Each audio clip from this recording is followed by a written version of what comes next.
Thank you, Madam Speaker. These last 2 weeks have been historic for financial innovation in Congress.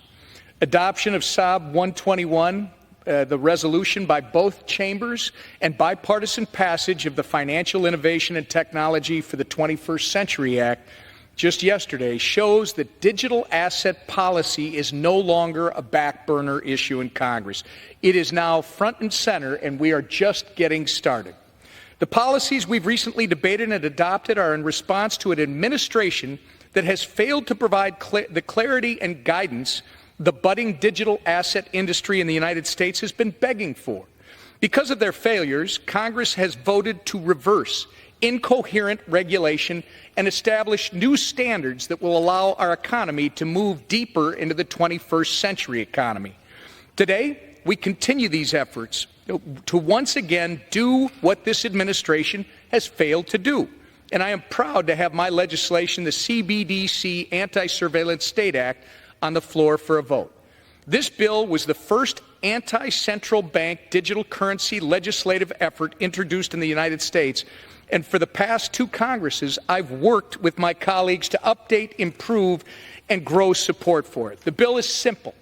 It halts the efforts of this administrative state under President Biden from issuing a financial surveillance tool that, if not done correctly, will fundamentally alter the lives of every American. Unlike decentralized cryptocurrencies, a CBDC is a digital form of sovereign currency that is designed, issued, and monitored by the federal government. It is government-controlled, programmable money that, if it's not designed to emulate cash, could give the federal government the ability to surveil and restrict Americans' transactions and monitor every aspect of their daily lives. And this is not hyperbole. We've already seen examples of governments developing these types of tools and use them to weaponize their financial systems against their citizens.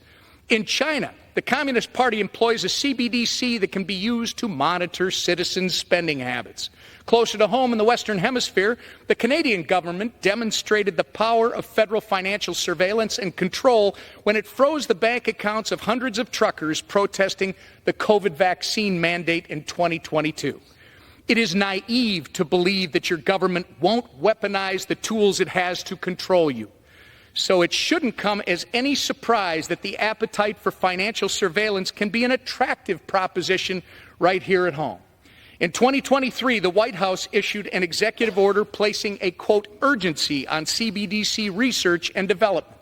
And the agency reports to that executive order have made it clear that the Biden administration is not only itching to create a CBDC, but they are interested in developing and deploying one, potentially undermining the privacy rights of every one of our citizens. Congress can't allow this to happen.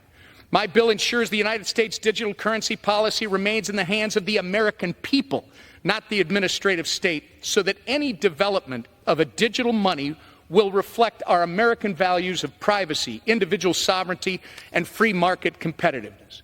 The legislation affirms that if the federal government seeks to create a digital version of the U.S. dollar, they can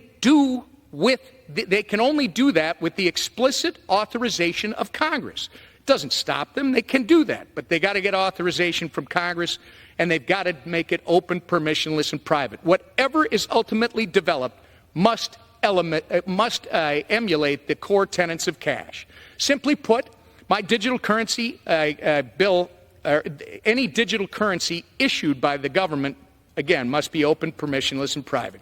It cannot be used in the way the Chinese have deployed their digital yuan to build social credit scores on their citizens based on their purchases and their behavior.